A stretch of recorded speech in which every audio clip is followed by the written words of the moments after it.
I'm Kate. And I'm Jamie, and this is Creeps and Coffee, a show where we talk about the creepiest crime cases around the world.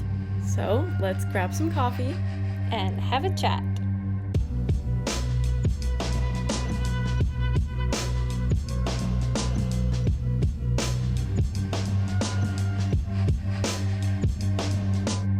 What's up, y'all? How you doing? I'm alive, you know. No, what's that like? You know that endless audio, torture. that audio that's like, I'm alive, but I'm dead. Mm-hmm. That's really how I feel right now. I understand. School is... Feeling very much existential crisis. Ooh, yeah. Very much, I want to get a bunch of piercings and tattoos, change my hair, go through a whole identity crisis, but I have no money, so I can't do any of that. But if I did, if I was rich, it would be over for all y'all. I'm just letting you know. See, that's the exact thought process I had, and that's why I got a credit card, so that I could do those things. But if I get a credit card, how am I going to pay it off? I have not been able to find a job. Speaking of, if anyone's hiring a recent university graduate... If anybody wants to sponsor us, we've got about 12 listeners. Please give me money. I did get $5 on PayPal. I don't know from where, but I'll take it. That's nice.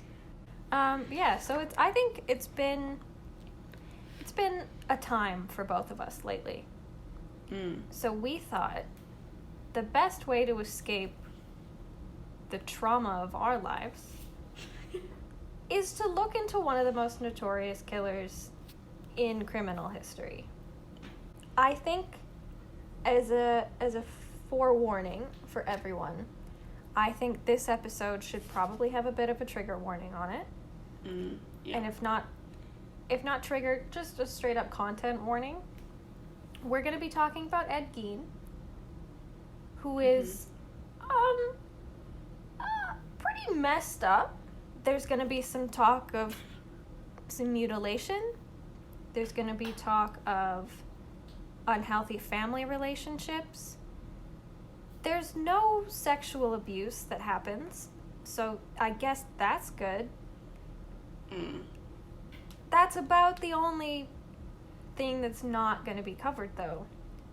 Yeah, it gets pretty gory, so if you have like a weak stomach, maybe don't eat while you listen, or don't listen. And you know what? Yeah, that's the thing. If this isn't for you, that's totally cool. We have other episodes on other topics. We'll be coming out with other topics.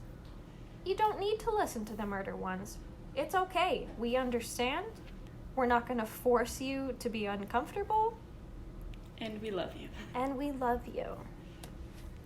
So for the 3 of you that are still here, let's get fucked up.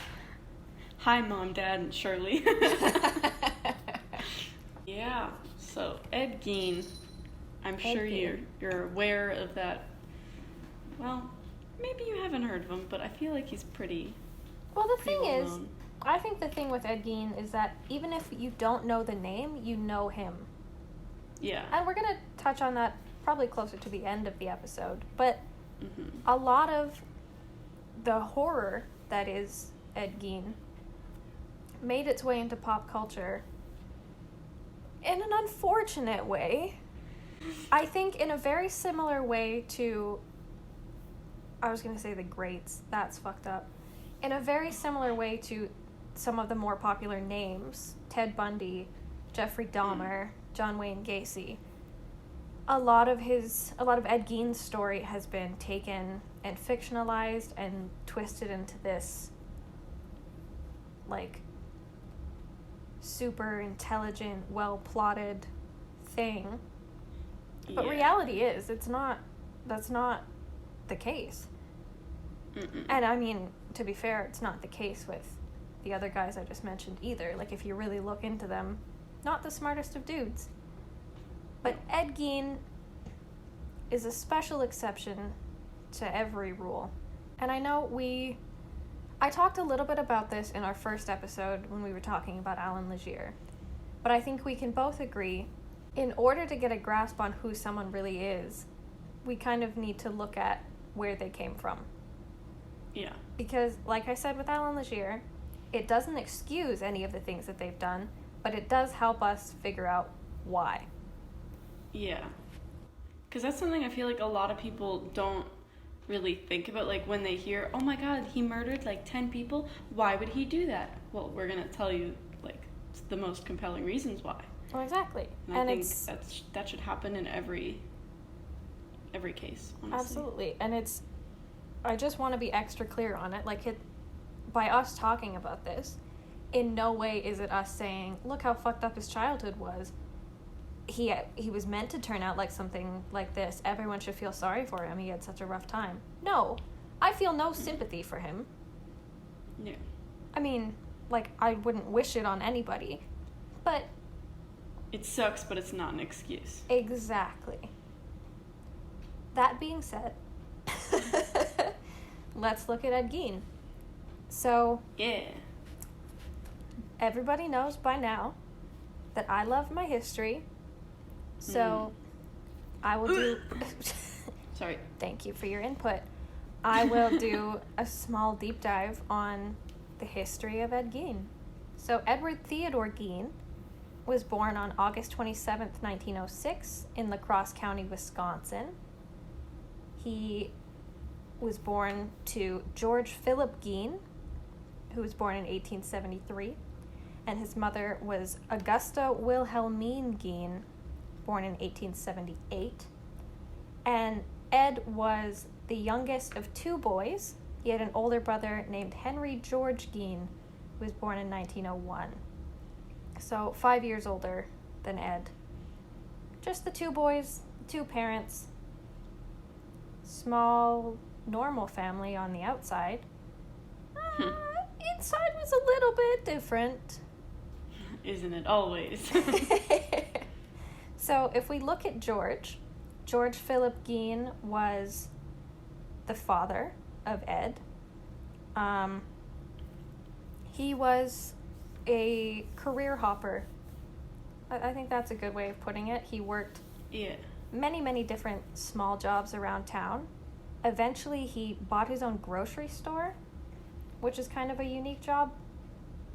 Mm-hmm. And I think, weirdly enough, being a business owner is going to come into play as a theme here.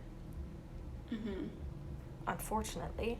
But after working at this grocery store that he owned for a little while, he decided he was going to sell his family business and he was going to buy a farm in the middle of nowhere.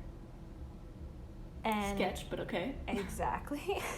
If my husband is ever like, no, we're going to sell everything and move in complete isolation, I think I'd be like, hard pass, thanks. Yeah. But that was George's choice. So he bought a farm, and being in complete isolation is where his alcoholism very much got even worse. He was pretty notably a drunk in general, but moving to the farm really heightened it because there was not really anybody around to judge Nothing him. else to do, might as well drink. Exactly. So said everyone during this pandemic. Oh my god. So Augusta, George's wife and Ed's mother, hated her husband. And I feel like that's also something that was quite common in those times. Which is unfortunate, but people didn't really marry often because they loved someone. And you know what? In her defense, being married to an alcoholic, like a raging alcoholic, would be difficult. I can understand hatred in that sense. But, you know, divorce is a thing. Was it more frowned upon and harder to get? Sure.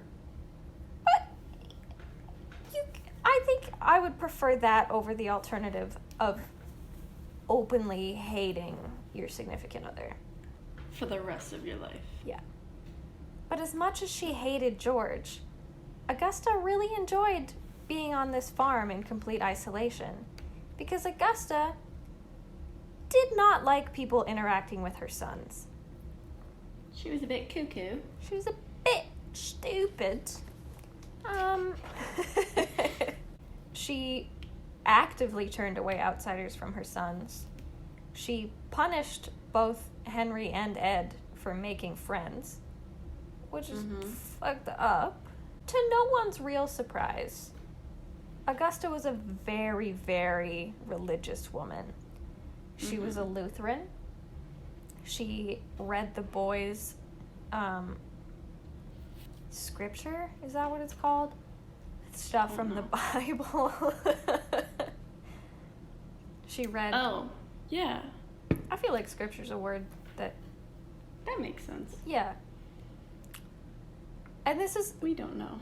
This is nothing against Lutherans, but Augusta was at the point where it was almost a cult-like devotion to God. Yeah. She was big time up there.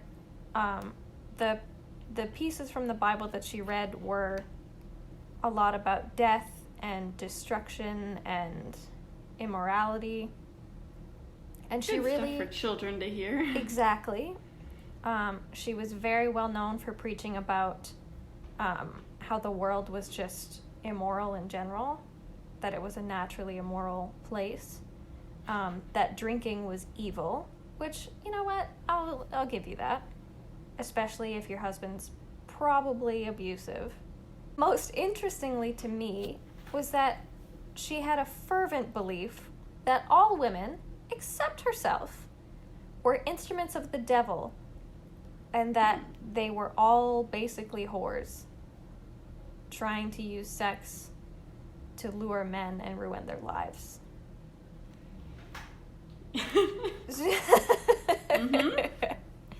And you know what? Props to her for having the confidence to say, everyone but me. Women in general, but me, I'm the best. She's special. We love to see the confidence. But sweetie, that's not exactly correct. But yeah, that's George and Augusta. So parents are a little bit of a tumultuous relationship there. So you can only imagine the children.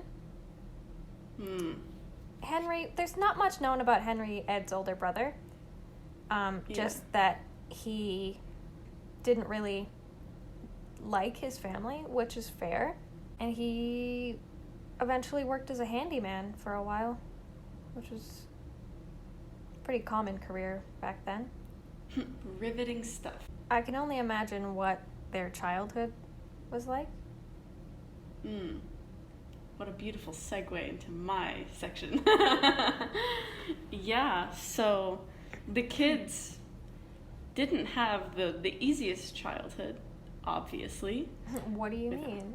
With a family like that, it can get a little bit depressing, honestly.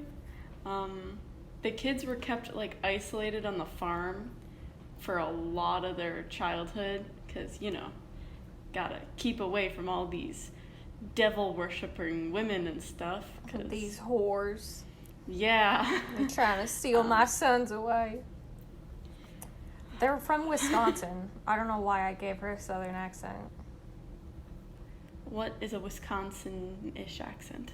Not nearly as intimidating as a southern one, I'll tell you that. Yeah. Yeah, so, obviously with the mom, what's her name? Augusta. Oh. Augusta. I have notes referring to them as mom, dad, and children. She was pretty verbally abusive, which can really mess up a child, obviously. What do you mean? And like you said, she didn't want them having any friends or anything, which also not good. If you're gonna have kids, they need to socialize. Basic psychology. Sometimes they latch onto one friend for 14 years and then they start a podcast. Who are you talking about? I don't know who you're talking about. That's not me. That would be the worst. Weird. Anyway. And yeah, so poor Ed, yeah, he had no friends at school, And even the teachers were like, why doesn't this kid have any friends? So, like, ever since he was a child, he was thought of as kind of weird because he was kind of weird. But, you know, it was his mom's fault, honestly. And in my highly intellectual notes here, I have a statement, and try and keep up. Def has mommy and daddy issues. That's my... I didn't even write definitely. I said Def has mommy and daddy issues. Yeah. But yeah, for sure. And as we know, people always talk about daddy issues, but mommy issues are the ones that really, like, mess up guys. Like, yes, if you know a guy has mommy issues, you should just make sure he's sane.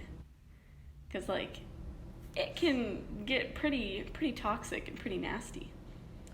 Yeah. Yeah, and then to top it all off, how old was he? The dad dies. So... How old is he when the dad dies? April 1st, 1940, George dies of heart failure. From complications... 1940? Yeah. Okay, that was recent, sorry. It's 2021. Well, not recent enough that, like, I was that alive, was recent. Like in the last 100 years. Shut up. That really got me. So his heart failure was because of his alcoholism. Big surprise. So rip to him. So Ed was born in 1906. So Ed's 34 years old when his father dies. Mm-hmm. And increasing his daddy issues. Yes. Sorry. And Henry is 5 years older, 39. Quick math. Took me far longer than it should have to add That's 34 plus 5. So what you can do is edit in the voice recording that you say it immediately after. Good at math. Yeah. So 34 years old. His dad dies of heart failure. And Augusta is just a small little old lady. She can't take care of the farm by herself. So Henry and Ed are left with the responsibility of the entire farm. No pressure. Yeah, no pressure at all. So it's around this time that Henry meets a special lady. Ooh. And decides, I hate my mother. I'm very uncomfortable with the mommy issues that my little brother has. I think they have an unhealthy relationship. Yes, because it was prevalent even to the brother where he was like, this is weird.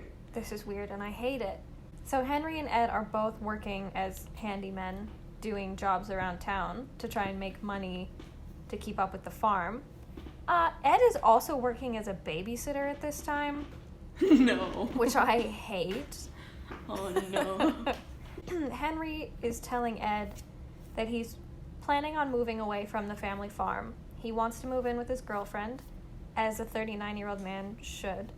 And because he's concerned about the unhealthy dynamic between Ed and Augusta, he takes the time working these handy jobs with Ed to tell Ed that he thinks maybe Ed should think about moving out too. And he starts to say some pretty not so nice things about Augusta, which to me, not a big deal because I think she was a bitch. Mm-hmm. But to Ed, who had very conflicting feelings about whether it was kind of like Stockholm syndrome. Like, yeah. So abused, but so dependent on his mother. Mm-hmm. He was very upset with his older brother for saying anything negative about his mother. It was a big point of contention for them. Also, though, Henry, maybe don't talk trash about the person your brother is obsessed with. Like, you're both in going front home of to her. Like, that's maybe not the best idea. No, like, gossip gets around. He loves her so much. Yeah. That's and, not good. I understand what he was trying to do. But I don't think, at that point, I think Ed was too far gone. Yeah, that's like going up to someone who's like a raging alcoholic and saying, you're an alcoholic. Like, okay, how's that gonna help, though? Yeah, exactly. That you're offering me no alternatives. Yeah. So anyway, that's messed up. But Ed and Henry, there's a little tension, but Ed's like, you know what? I get it. He's upset. He wants to leave. He's an adult. He can do that. So they're working this job. I think they were like cleaning up a field. Mm-hmm. And unfortunately, somehow the field catches on fire. And it's a terrible situation. And when the police don't really come, the firemen, when they show up to put the fire out and investigate how it started, Ed is like, oh, by the way, I lost my brother when this started. We both just started running. Can you find him? I am so concerned about the state of my brother. I love my brother. So convincing. Exactly. And I'm sure that's exactly how he said it, too. So the authorities are like, of course we'll look for your brother. There was a fire. We need to look for everyone. They find Henry, and unfortunately, this is 1944. Pay attention. Unfortunately, Henry was found dead. Mm-hmm. Suspiciously, it was not because of any burns on his body, of which he had very few. It was not because of smoke inhalation.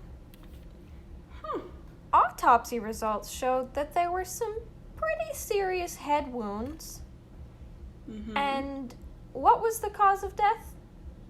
Later, the cause of death was determined asphyxiation. Doesn't sound like fire to me. No, but I wonder who was around at the time. It couldn't have been anybody. Ed ran the other way.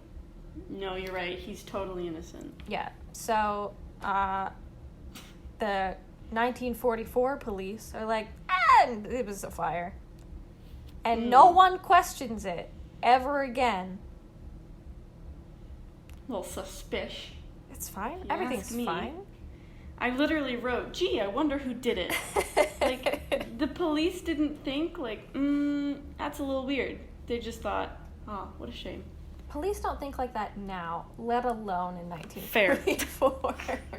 So at this point, Ed is like, yes, my dad's gone. Henry's out of the picture. It's just me and my mom forever. Unfortunately, that forever would only be another year because Augusta would have 2 strokes in 1945 that would ultimately lead to her death. The Wikipedia entry tells a fantastically funny story. Not funny, it's fucked up. But about how after her first stroke paralyzed her, so Ed was really, really responsible for taking care of her. She verbally abused him this whole time. But he was like, yeah, okay, all right. So Ed brings his mom to visit a man named Smith because he needed straw for the farm. So Ed tells this story of how Augusta saw Smith beating a dog. And it was terrible. He beat this dog to death. Oh my God. And I guess this woman came out from Smith's home and was like, hey, maybe don't beat the dog. And it was this whole thing, and she went back inside, and Augusta was so upset by this whole thing, not because Smith beat a dog to death in front of her, but because this woman was not married to Smith, and she had, quote, no business being there. So she angrily called her Smith's harlot, and never got over the situation, how appalled she was. And they think that the stress of a situation like that is what caused her to have her second stroke. And then she died. Boy, would she not make it in this day and age. Oh, if only she could listen to our podcast. So yeah, she passed away at the age of 67. And Which I immediately put giving Ed more mommy issues. oh, not just mommy issues. He lost the woman he was in love with. His whole family be dead. And his obsession. You want to talk about an Oedipus complex? Oh, yep. Do you want to explain that in case nobody knows what that is? I would love to. So, Oedipus, Greek guy, basically, long story short, fucks his mom and kills his father, not knowing that it's his biological mom and dad. Some versions of the story, he also has a child with his mom.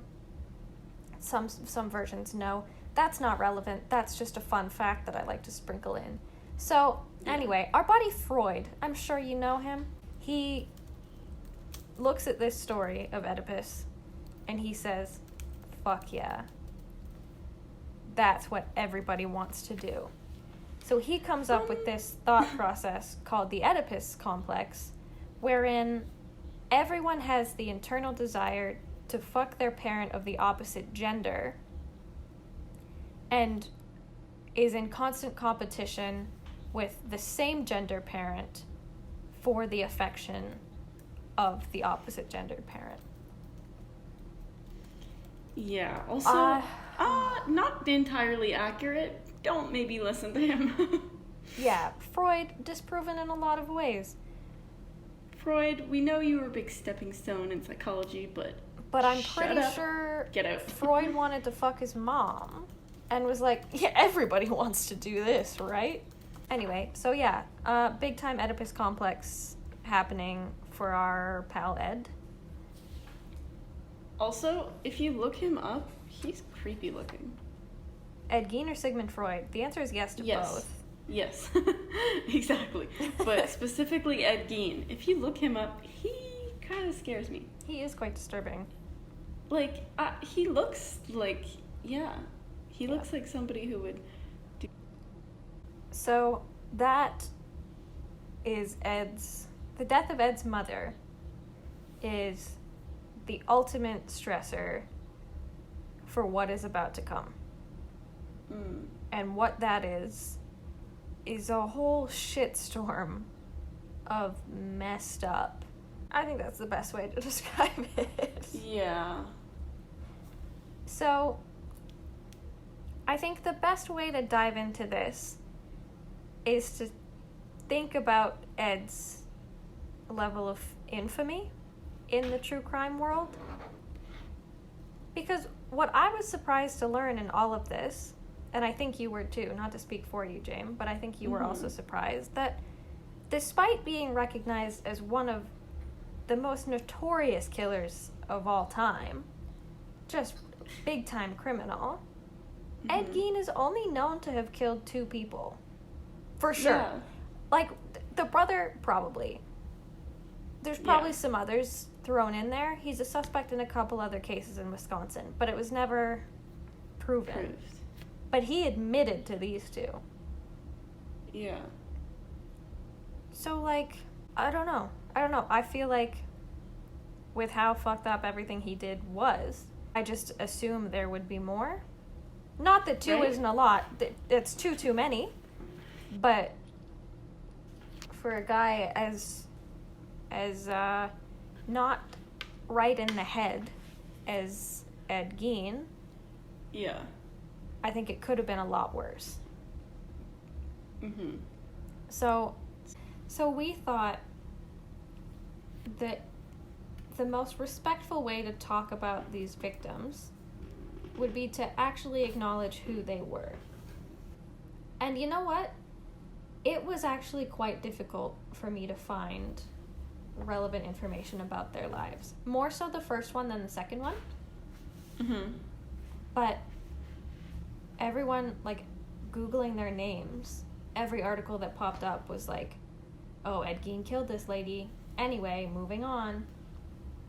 And but I don't like that. I think it's important to acknowledge that these were women that had real lives They had people that cared about them. Before getting killed, they were people. Like, they're not... who were living their own life, and...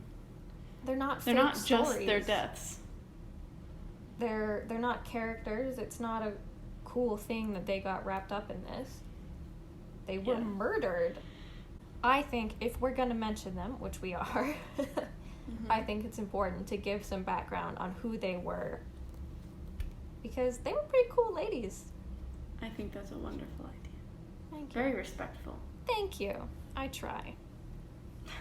And I would hope that if I am ever to be murdered, someone would do the same. Yeah, I'll make sure they do, unless I get murdered too. Perfect. So, the first known victim of Ed Gein was a woman named Mary Hogan. So, Mary was born in Germany, and she immigrated to the U.S. in 1914. Now, there's a little bit of a conflict here because the death records that I was looking at said that she was born in 1899, but that when she immigrated to the U.S., she was 11. Oh. But, like, listen, I'm not good at math, but I know that 1899 plus 11 is not 1914. Yeah. So, but I also know that documents back then, little messy. So, at some point between 1910 and 1914, her family moved to the U.S. And eventually, she settled in Plainfield, Wisconsin. Mary had a child out of wedlock, and she gave her daughter, who she named Christine, up for adoption. Her cousin was the one who adopted her. Oh. And she grew up knowing she was adopted, but there was no mention of a father on the birth certificate. She never knew who her biological father was. Mary gave birth without a father? Sounds holy. Christine is Jesus. Yes. Thank you. We're done. You're welcome. I figured it out. My favorite thing about Mary, she was married 3 times. Woo. And she was unmarried at the time that this all happened. But this is what I mean. This is what I was thinking of when I was talking about Augusta and George. Like, divorce, not common. But it happened. Proof right here. Exactly. She got married 3 times. Augusta did not have to be with George. Anyway. So, Mary Hogan. Living her life, she owned a tavern. This is what I mean. Business owner. She's an entrepreneur. Woo-hoo. She owned a tavern called Pine Grove Tavern in Wisconsin. Mm-hmm. And on December 8th, 1954, she disappeared after her shift. No clues. Just gone. Yeah. And there was no information on her disappearance for quite a while. Which is quite sad. So Midnight is sad about that too. Midnight was very upset. Yeah. But so that was for 3 years, that was the story behind Mary Hogan. She disappeared without a trace. Can I also add something to that? Absolutely, you can. During the time that she was missing, Mr. Ed over here, I don't know if you had this in your notes too, but Ed would joke around to people claiming that she was staying at his place. I did not. What a distasteful joke. The woman is missing and he's going, oh yeah, she's with me, she's staying at my place. Like, it's true, but like, that's like, what? Yeah. Like, you are begging to get caught at this point. Like, there's so many red flags with this man that people were like, haha, Ed's weird. Right? Like, stop passing red flags. Like, yeah, no. They're sketch. Are you waiting for a different shade of red, or what's... Yeah, I'm colorblind. It's yellow. It's fine. Sounds like my dating history. Yes. So 3 years go by. no one has, except for the jokes from Ed about Mary hanging out with him, no one has any idea where Mary could be. It's not until November of 1957 that someone finally gets some confirmation. But that ties in to Ed's second murder. And this is the one that there was a lot more information on. Yes. But still not a significant amount. I was surprised by how much digging I had to do. So this pertains to a woman by the name of Bernice Warden. Now, Bernice was born in Illinois. It also says 1899. It could be not that. But we're gonna assume that it was close to then. For both Mary and Bernice, around 1899. Fair enough. Ancestry is a confusing place for me, okay? It's Ancestry.com. Sponsor us, please. Sponsor us. At least tell me how to use your website better. Fair. Anyway, so Bernice, born in Illinois. She moved to Plainfield, Wisconsin later on in life with her husband, Leon Warden. And Bernice and Leon had 2 children. They had a son named Frank Ernest, and they had a daughter named Miriam Elizabeth, which I just think is the cutest little name for a little girl, Miriam Elizabeth. Can you picture a little 6-year-old Miriam with the little pigtails and I pink dress? absolutely Hi, can. I'm Miriam. I love that. I love That's old cute. names. That's absolutely not relevant to anything right now, but I think it's important for people to know. Just a little fun fact. So Bernice, unfortunately, was widowed. Leon passed away, I think, in 1950? Rip, big man. Yep. But Bernice was the owner, another fantastic business lady. She was the owner of Warden's Hardware, which I would assume she owned with Leon at some point. Yeah. But if she started it on her own, I don't know. Good for her. Good for her. No matter what, she ran a store. That takes Ed's only hard going work. after successful, hardworking women. Exactly. Everybody wants to take down a girl boss. So that's a little bit of background on Bernice. So November 16th, 1957. There is a Plainfield resident who claims to have seen the truck from Warden's Hardware leaving the store at about 9:30 a.m. It's a pretty slow day. It's hunting season. People aren't really coming and going from the hardware store. There's not a lot of customers. So no one notices that anything's amiss. At around 5 p.m., Frank Ernest Warden, who, as you might remember, is the son of Bernice, is also the deputy sheriff of Plainfield. Oh. Big man on campus. Didn't know that. Bernice is very proud of Frank. Yeah. So Frank stops by to see his mom. He sees that no one is in the store. He looks around, doesn't see much, goes up to the cash, and discovers that the cash register is open, and there's a trail of blood on the floor that seems to lead out the back door. I don't know, but I think something happened. I think maybe. Yeah. So Frank, being the deputy sheriff, luckily is like, okay, I need to start figuring out what clues could be here, what's going on. That's so scary. It's his own mom. I know, I can't imagine. I'd be crying. Like, the bravery that it took for him to be like, okay, I'm gonna shut down my emotions for a bit, and I'm gonna figure out what happened. Oh, And, like, good for him. makes me want to cry. I know. So, but he immediately starts thinking of this weird guy that comes into the hardware store sometimes. And this weird guy... One we've mentioned. Yeah. So he's like, I wonder when the last time he was in here was. Frank finds a receipt for a bottle of antifreeze made out to one Ed Gein.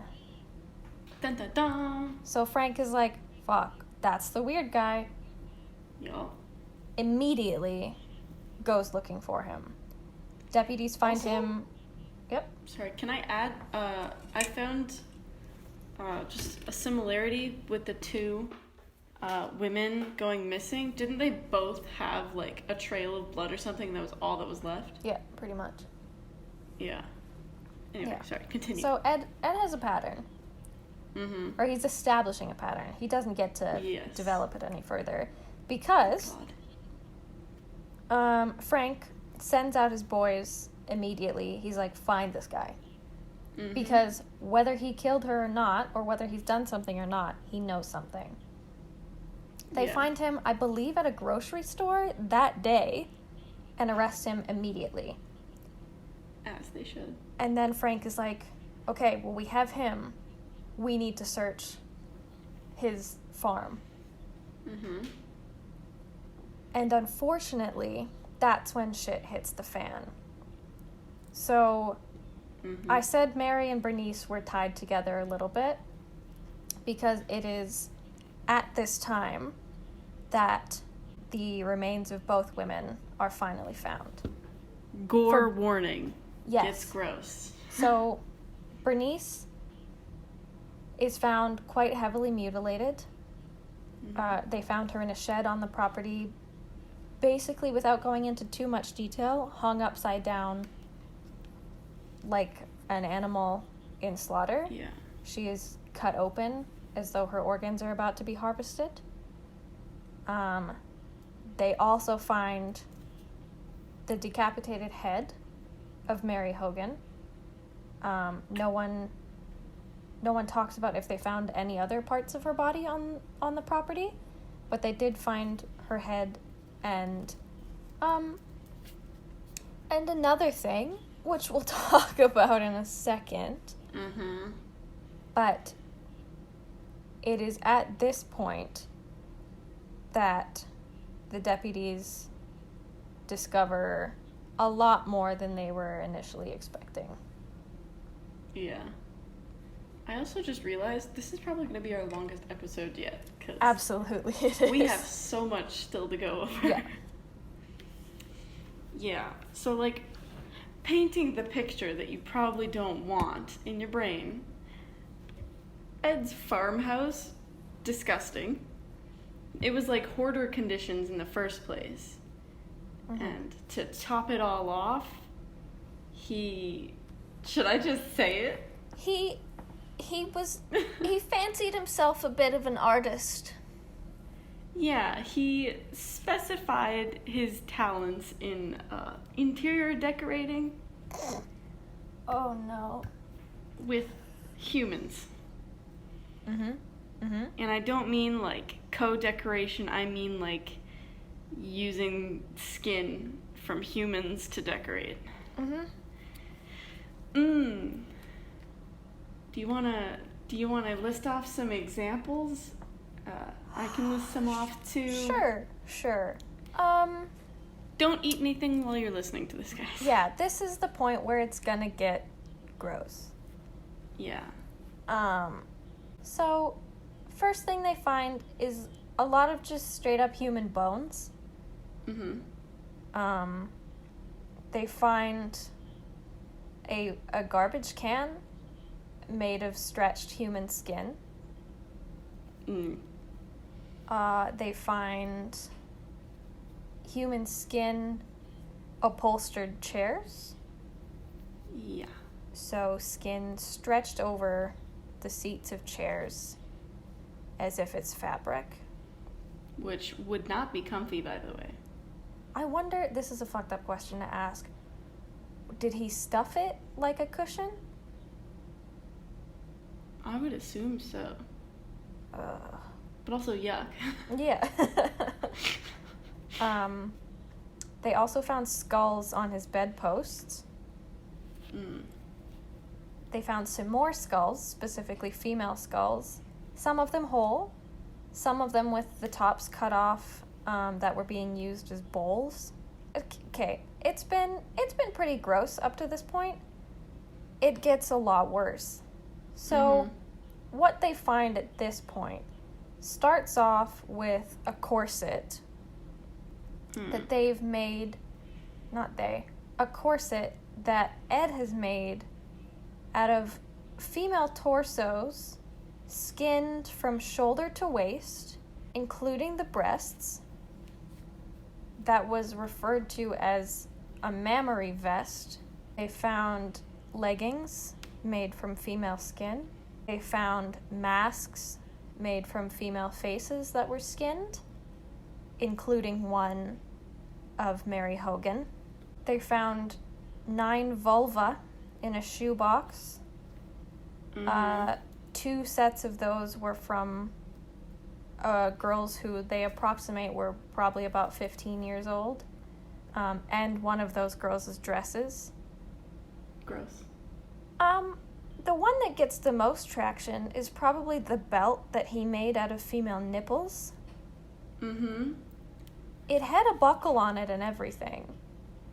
Also, I've seen the pictures. Don't look it up. Yeah, if you look up the pictures, which probably don't. Do at your own risk. We don't suggest it. I will just say one thing so that everyone else can feel the way I feel. They look like beet chips. You look at that and you're never going to be able to eat beet chips again. Just saying. I hate it. Yeah. Oh, God. Moving on from beet chips. They also found 4 disembodied noses, a pair of lips that were being used as a drawstring on some blinds. They found a lampshade made of human skin, much like the Nazi experiments. And they also found just a straight-up box of fingernails. Oh. Not sure what he was planning on doing with... Actually, no, I don't want to speculate on that, because a lot of different theories just popped in my head, and I don't want to think about it. So I think that leads us to a question of why. Don't hold on. There's more. Oh. I have some. Yes. I have some that are not as graphic, but still pretty yuck. So he also had, what was it, a human heart was on to cook or something on the stove, because that's a normal thing to have. He had a collection of tongues. He had a skin apron, skin gloves, to add to his collection of skin clothes. And it was also said that he had faces of 9 women hanging on his wall as decorations. Here's the thing. I could make paintings and put them up. Women are beautiful. I understand. Not faces. But yeah. You don't need to skin them alive. No. There are other Pictures things are you cool. can do. Pictures are nice, yeah. Pictures existed back then. Yep, sure did. We have pictures of all of these things. Yeah. There is, I think, in total, 15 different human bodies found? They believe it's somewhere between 9 and 15 different people's remains, including Mary Hogan and Bernice Worden. And the ones they say they're not sure if he killed or not, they also found out that he was grave digging with a buddy. Oh, and we'll they get were into taking that. dead bodies. Okay, we'll get into that. Yeah, we'll get into that. So, the discovery of all of this stuff led not only detectives, but Jamie and I, to the age-old question of why the fuck? Why? What's wrong with you? Where do we want to start? So, obviously Ed was caught, and they had already arrested him for being involved with Bernice Worden's disappearance. But now Ed was in some trouble. They find all this stuff, and they come back and talk to him, and they basically sit down and go, what's up? What's going on here? And this is when... You good, bud? Yeah. This is when they discover that Ed's ultimate goal in this was to create a woman's suit. So we've got the corset with breasts, we've got leggings, we've got aspects of a vagina, we've got nipples, we've got face masks, we've got gloves. Think Iron Man, but with human skin and psycho instead of genius. Exactly. So, a lot of people immediately turned this into some homophobic stuff. And they were like, oh, he wanted to be a woman. That's the only reason he did all this. Like, he needed to have these things so he could finally be a woman, and that's why people who want to be trans are terrible and not right in the head, which that's a whole other rant to go into. There's plenty of very strong, lovely trans women who do not, before their transition, skin women and wear their bodies. Dare I say it? There's probably 0 cases of that happening. Exactly. So let's just kibosh that instantly. Yeah. That's Gone. He did not, and Ed openly said he did not want to be a woman, but there was a specific woman that Ed wanted to be, and that was our good pal Augusta. Mommy. There's a great author by the name of Catherine Ramsland who did a really fantastic piece on Ed and weird cannibalistic necrophiliac criminals. And in her piece on him, she expertly says that he wanted to become his mother. He wanted to, quote, literally crawl into her skin. Which, Yeah, there's a lot to unpack in that statement. There's, like, I know some guys with some mommy issues. Not like that, though. disgusting. That's a whole other level. So I don't want to crawl into anybody's skin, let alone my own mother's. I don't even like being in my skin. Thinking too much about bodies freaks me right out. Exactly. So, in order to do this, Ed found it necessary to dig up recently buried bodies, and specifically to find women who he thought looked like his mother. So instead of going out and murdering multiple other women, he went for the ones that were already dead. So he and Still pretty messed up. Yeah, so he and a buddy, because his mom was dead, he was allowed to have friends now. So he and a buddy went grave digging, and Ed collected sometimes whole bodies, sometimes he skinned them right away. Bad choice in friend, by the way. That's messed up.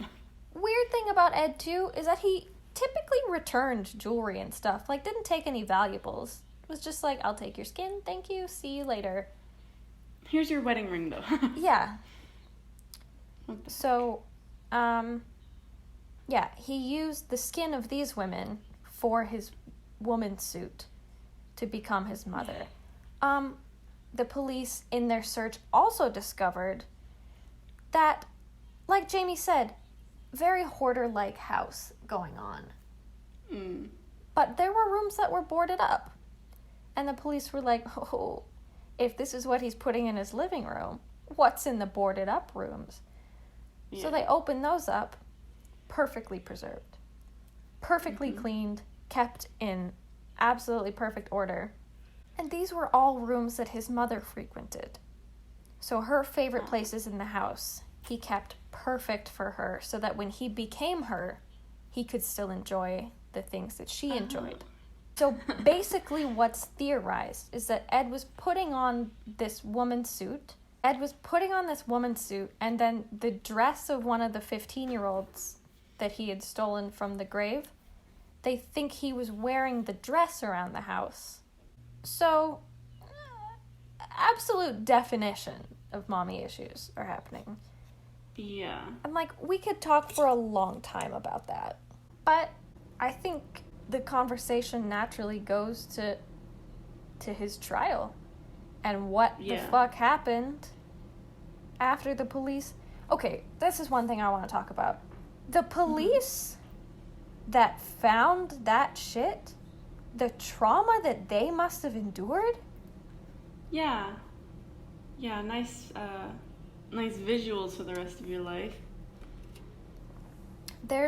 I was reading one interaction that I think it was an officer, or it could have been a journalist that spent time talking to Ed. Yeah. He died quite early on, just from pure stress. Aww. And his wife came out with a statement that said he is just as much a victim of Ed Gein as any of these other people, because he would not have come to an end if it weren't for the stress that experience caused him. Well, mental illness and like PTSD and stuff, all very real. Oh my god. Should not be treated like a joke. They can have like physical and psychological effects on people, so I believe it. Like, I cannot imagine walking into that scene and coming out like, oh, it's a normal day. Like, I would probably get night terrors from that. Like, I already have a lot of nightmares as it is, but if I had to see that in person, smell it, or touch it, no. Yeah. Well, that's the thing. Somebody had to destroy it. Someone had to pick it up and carry it out of there. Mm-hmm. Like, that can't be good at all. When we say get a hobby, we don't mean this. No. Don't do this. Get better hobbies. Crocheting's cool. Painting. Yeah. Anything I don't know. this. Literally anything but skinning people. You know what? You can even do interior design without the humans, you know? Yeah. Like Interior design. Go to a store. Great. Download The Sims. Sims Lego. 4, you want to sponsor us? I don't know. Read a book. Yeah. Anything. So, yeah, November 16th, 1957 was when all of this was discovered. It only took 5 days for them to arraign one count of first-degree murder on Ed. But the thing is, at this point, it was only one count because he had not confessed to the Mary Hogan murder. He later would confess to it, but then he took back his confession. So he could only be arraigned on one count of first-degree murder. And from this, he pled guilty. Oh, that's not what happened. From this, he pled not guilty by reason of insanity. Because somehow within these 5 days, he was diagnosed with schizophrenia and deemed unfit for trial. Now, I want to talk about this. Bull. Was he mentally ill? Abso-fucking-lutely he was. Does that... No, like, okay, schizophrenia can be a very scary disease. But I don't think it's to blame for this. No. There are plenty of very treatable cases of schizophrenia that do not end in a human skin suit. And also, like, how does, like, having either audio or visual hallucinations, how does that go from I'm having hallucinations in whatever form to I'm gonna skin and create stuff out of dead bodies for 10 years, 15 years? Like... Enough. I mean, even if it was 2 days, time. That's too much time to be doing that. Yeah, exactly. So, I don't know. I understand he was probably unfit to take the stand in general, but I don't know if I agree with schizophrenia being the reason. But that's just me. Can I put my input in? Please do. I talk a lot. As someone who minored in psychology but was very interested in it, who still has my abnormal psych book in my room, I feel like he would qualify for someone who has probably dependent personality disorder. Because, like, I think there's he lots was of personality so disorders, reliant on his mom. And I think he did have a lot of issues, but, like, also not really an excuse to be like, no. oh, that's okay then. It's like, oh, these are just the things that were wrong with you that compelled you to do it, but you should still go to jail. There's no through line with any mental health disorder and making a soup bowl out of a skull. Yeah. The two are not connected. Like, you know what you're doing at that point. Yeah, exactly. You make the conscious decision to carve to do out that. A soup bowl. Yeah. Yeah. So, regardless of what we think, we were not even close to existing at that point. So, we did not get any input in the trial. So, it wouldn't be for another 11 years until Ed was actually put to trial. So November 7th, 1968, like I said, 11 years he spent in a hospital for the criminally insane with a brief stint in a maximum security facility. He was finally deemed mentally competent. So not that he was not mentally ill, but that he was competent enough to understand that a trial was going to occur, what he was being charged with, and why his crimes were wrong. Yes. So because of this, a trial was finally held, but without a jury. So a week after he's deemed mentally competent, Judge Robert H. Gallman found Ed Gein guilty, but in a second trial to determine his sentencing, actually ruled that he was clinically insane, and rather than be sentenced to life in prison, he was to be committed to a mental hospital for the remainder of his life, which is where he stayed. Fair enough. As long as he's out of the general public. Yeah. I think that was a good call on the part of the judge. Yeah. Because there's clearly some issues going on up in that head. No one in their right mind thinks like that. No. Like, yeah. But there these needs to be a faces punishment on my for wall? it. Yeah, So. they're just decorations. Yeah. I think that's a good thing. Also, though, fun tidbit that we didn't mention, I don't think. Wait, we might have. I just wanted to add that his excuse for killing the women instead of taking more dead bodies was because, quote unquote, he needed the fresh skin because the dead skin was too hard to work with. It wasn't supple or stretchy enough, which, by the way, yuck. This is also the man that was asked if he was sleeping with any of the dead bodies and said, no, they're too smelly. Yeah, that's the only reason he said no. At that point, why is that where you draw the line? You're skinning these women and wearing them like a suit, but you won't sleep with them? Because they stink? Imagine how your house smells, my guy. Yeah. It probably doesn't smell very good. Anyway, so Ed Gein was in a mental hospital for the rest of his life. Yeah. And that life ended 1984, July 26th. Fun fact, my birthday is July 27th, so I'll never forget that date. So, how did he die? Oh, I don't know. He died of respiratory failure because he had I feel lung like I should have cancer. known that. Oh. And you know what? I think that's some karma. Not enough, but some. Suck on that. Yeah.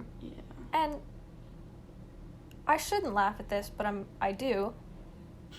His gravestone obviously vandalized a bunch. Somebody stole it and just kept it in their house for a while. Like, people were breaking off little chunks of it from this cemetery. But somebody stole it. Someone straight up was like, no, this is mine now. And then just left it somewhere in Seattle, I'm pretty sure. Yeah. And the police in Seattle were like, I guess we'll keep this. Yeah.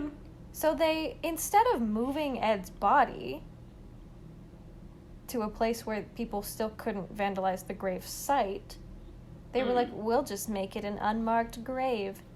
but he's buried in between his parents and his brother, who have gravestones. So it seems pretty easy to track it down. Yeah.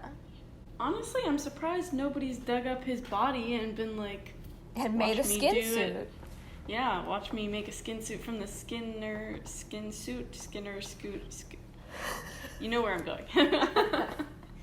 Bold of you to assume no one has. Well, fair. Yeah. Yeah.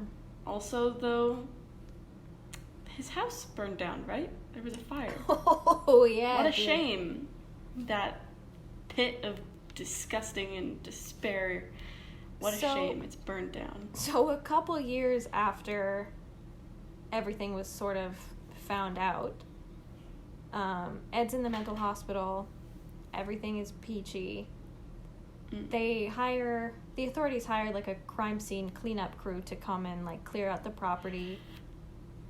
So this crew is working, and somehow, almost like in the field, a fire spontaneously begins. But the cleaning crew was like, oh, there's fire. So they call the fire department. But the fire chief at this point is someone we all know and love. A man named Frank Warden. So Frank picks up the phone and is like, oh, fire at the place where the guy who killed my mother lived? Sorry, I'm on a break. We're busy. Sorry. Took forever to get there. By the time they showed up, the house was burnt to the ground. And Frank was like, oh, sorry. What a shame. Sucks. Man. It sucks, dude. And writing up the report, everyone was like, definitely arson. And Frank was like, accident. Submit. Which, you know what? I think is the ultimate power move. Checks out. Yeah. So good for Frank. Yeah. Yeah, so that's the reality of Ed Gein. The reality is a very different picture than what is painted in pop culture. And there's a lot of references to this dude in pop culture. Oh my god. So, this is what we were talking about at the very beginning, like an hour ago. About where people might have heard not necessarily the name Ed Gein, but aspects of the story. So the most prominent portrayal of a situation very, very heavily based on Ed Gein is it was in a novel published in 1959 by a man named Robert Bloch, or Bloch, I think it's Bloch. But more famously known is the film adaptation of this novel, done by a man named Alfred Hitchcock. A film... Who we all are aware of. A little film called Psycho. If you've never heard of it, go watch it. You have to watch the original, though. Also, Bates Motel. Fantastic series.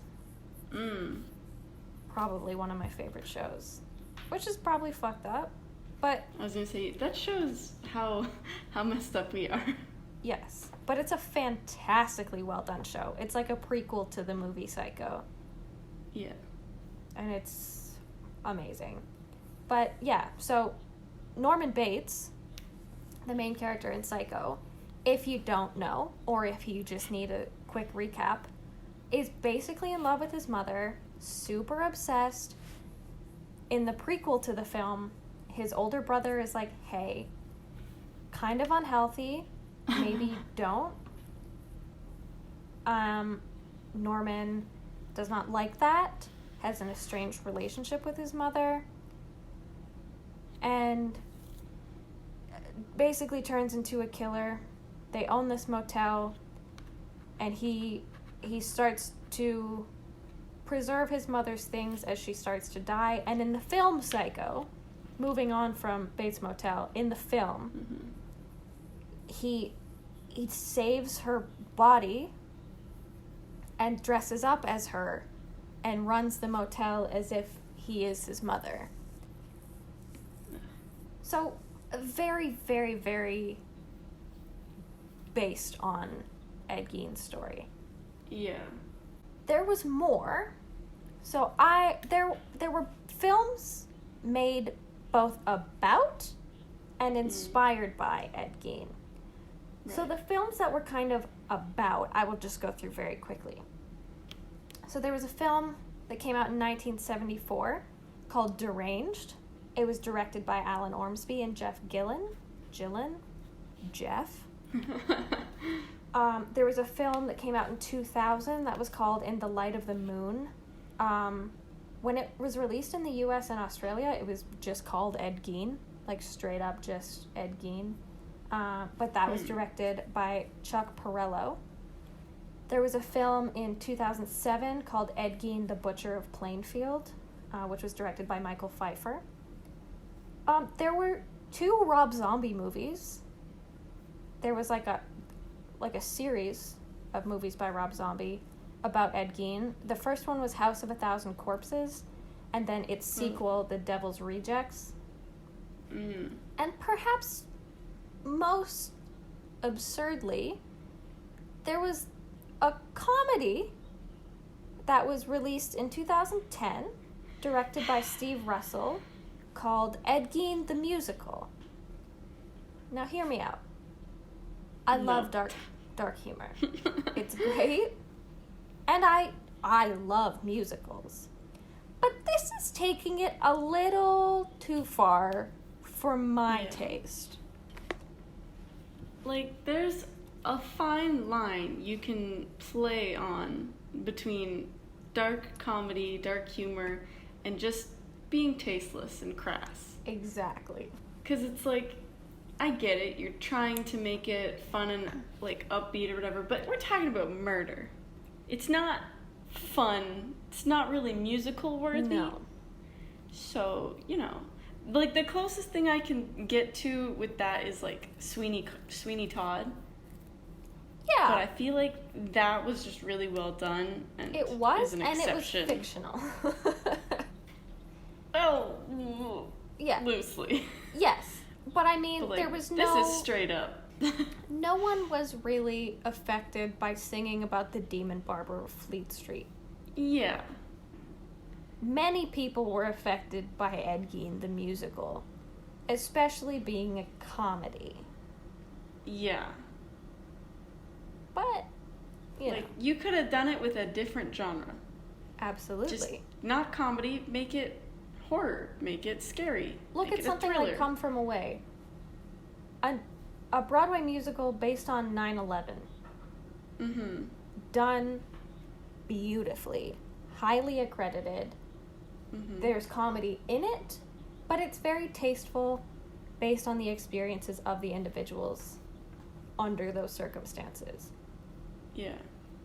No one's poking fun at 9/11. Mm-hmm. So you could do something like that without poking fun at a mentally ill murderer and his victims. Yes. But that's our tangent for the night. It's a beautiful point. Yeah. So like I said, those were film adaptations of the story of Ed Gein. A lot of it was exaggerated and fictional. Well, not exaggerated. You can't really exaggerate the horror. But a lot of it was fictionalized to suit a storyline of a movie. Mm-hmm. Now we get into the good stuff. The characters that were inspired by Ed Gein. A lot of very famous characters in horror. Like I already said, Norman Bates, Psycho. Mm-hmm. Basically, Ed Gein owning a motel. That's the only difference. Yeah. My second favorite, and then I promise I'll let Jamie talk. The other very, very notable character based on Ed Gein is Buffalo Bill from Silence of the Lambs. Mm-hmm. Buffalo Bill. You all have definitely heard of Silence of the Lambs. Absolutely. Buffalo Bill is the murderer in Silence of the Lambs. Well, one of them, not Hannibal Lecter.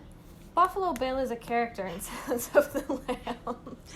Get through it, you can do it. Buffalo Bill is a kidnapper who often dresses up as a woman and wears a skin suit of his previous victims to become a woman. There is also that very famous scene in Silence of the Lambs where Hannibal Lecter wears a human mask of the guard's face. Great as far process, by the way. Oh my god, fantastic movie. God, If you spoiler haven't seen, alert. They came out decades ago. I do not care about spoilers. But if you haven't seen any of the movies based on the Hannibal Lecter realm, 10 out of 10 recommend. Good. Yeah. But yeah, obviously, as far as we know, Ed Gein wasn't wearing the faces of his victims straight away. He dried them out and tanned the skin and made, like, actual hardened masks. Whereas Hannibal Lecter somehow expertly slices this guard's face off and uses it as an escape. But that's a whole other thing. So, Norman Bates, Buffalo Bill, very much Ed Gein. Yeah. I also have two, I think, notable, what do you call them, I guess? Pop culture references? Character inspirations. Yeah, that's a character inspirations. Beautiful. One of which is from the 1974 Texas Chainsaw Massacre. Also kind of freaky about that. He wasn't even dead at that point when they released that movie. Oh, fuck. I didn't even think about that. Because the original Texas Chainsaw Massacre was based off of, like, him. Yeah. With the skin suit and stuff, but he only died in 1984. Oh my god. So, like, that seems kind of insensitive, too. But I hate it. I guess it made it probably more scary for the people going to see it in theaters and stuff, being like, this guy exists, he's alive. Blech. This kind of thing literally happened. So yeah, that makes me uncomfortable. Yeah, the entirety of Leatherface is just Ed Gein. Ed. Significantly less threatening. Like, obviously he was the one that did it, and Leatherface is a fictional character, but when you compare the names Leatherface and Ed, one of those is a little more intimidating than the other. Well, there's also, from American Horror Story, my favorite series, another kind of sketchy name, Bloody Face. His Which name is is Dr. scarier. Oliver Thredson. Okay, but, you know, it's Ed Gein versus Leatherface versus Bloody Face. Yeah. Which one is the creepiest? Like, you know, not Ed Gein, I'll tell you Not that. Ed Gein, no. But yeah, American Horror Story Season 2, there is a killer on the loose. They don't find out who it is until the end, but the murderer is Bloody Face. He is a killer who dresses up in human skin and has presumably a bunch of human skin furniture, but I think only in the show it shows the lampshade. Yeah. But that's like a direct connection to Ed Gein. Like, that is Absolutely it is. very on the nose. You know what they're pointing to. Yeah. And I think it's really, really interesting because I love American Horror Story. Okay, and I will say, as a final note, this is the last little tangent I'm going to go on. Nazis also made human skin lampshades, and no one fucking talks about it, and I'm putting a stop to that right now. Because I remember reading honestly, about that. I didn't know until you told me. Yeah, I remember reading about that. I was doing a project on that, like, super awful Nazi doctor, whose name is very much escaping me right now. But I was doing a project on him, and it was like 2 a.m. when I was in high school, and I'm reading all of these experiments, and they were like, yeah, they found human skin lampshades, and I was like, oh, Hold on. sorry, we're just gonna gloss over that? And I've only ever seen it one more time, and it was on a documentary about weird, like, Nazi memorabilia collectors. Yeah. And I was like, no one's gonna bring up how fucked up that is. Like, I know the Nazis did a lot of fucked up stuff. Yeah. Absolutely. But I feel like skin lampshades are up there. And I'm upset about it. Pretty high up on the list. I would think. But apparently no one else thinks the way that I do. Yeah. Whatever. That was your last tangent? Yeah. I'll go off on my last tangent. Fantastic. Because I am gonna scar anyone who listened to this point. Thank you for listening. Here is something you don't want to know. I made you look it up like a week ago, Caitlin. So I, while we were doing research, was thinking, Ed kind of seems like a guy who would participate in munging.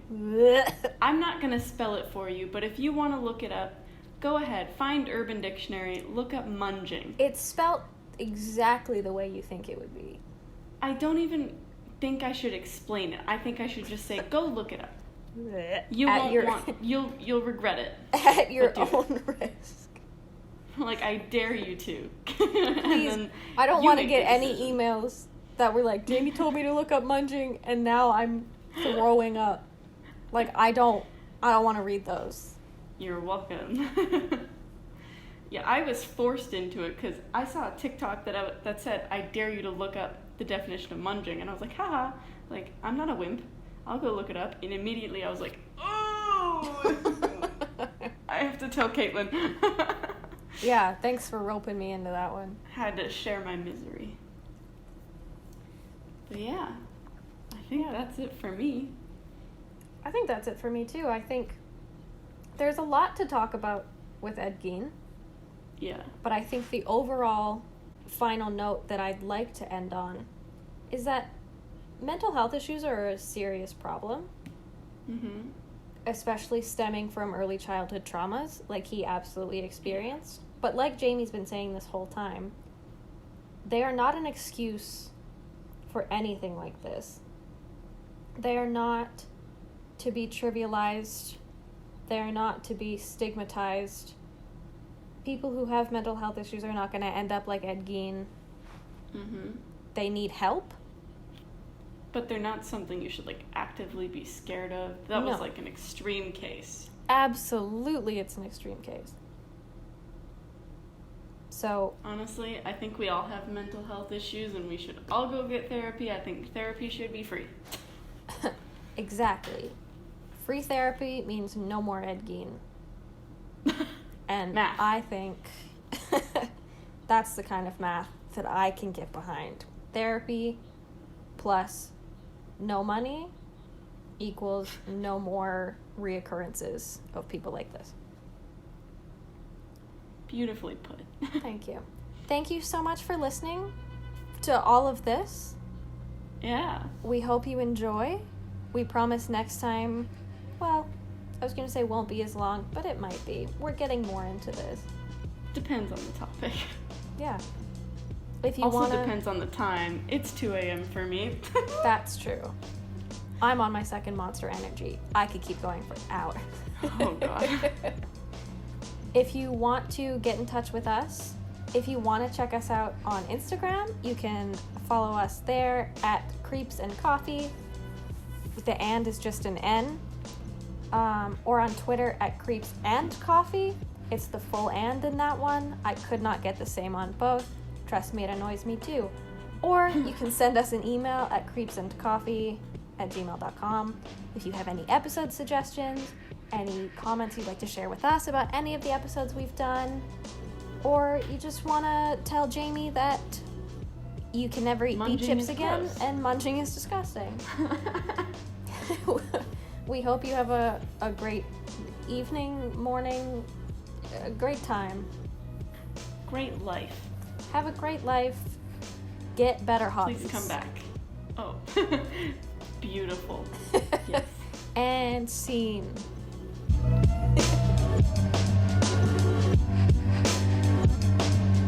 Creeps and Coffee Coffee is produced and edited by us, Kate and James. Our theme music is Stuck in a Hole by Dated. For more information on where to find them, check out the link in our show notes. And to connect with us, follow us on Instagram and Twitter @CreepsandCoffee.